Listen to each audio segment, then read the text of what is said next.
അഭ്യൂഹങ്ങൾക്ക് വിരാമമിട്ട് കർണാടകയിൽ സീറ്റു ധാരണയിലെത്തി കോൺഗ്രസ് JDS സഖ്യം. നീണ്ട ചർച്ചകൾക്കൊടുവിലാണ് സീറ്റ് വിഭജനത്തിൽ ധാരണയായത്.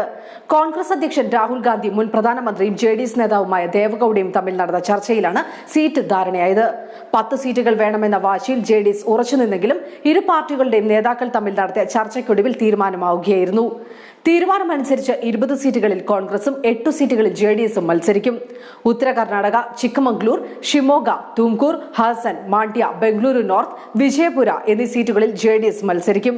സീറ്റ് വിഭജനത്തിൽ തർക്കം നിലനിന്നിരുന്ന മാണ്ഡ്യ സീറ്റിൽ JDS മത്സരിക്കും.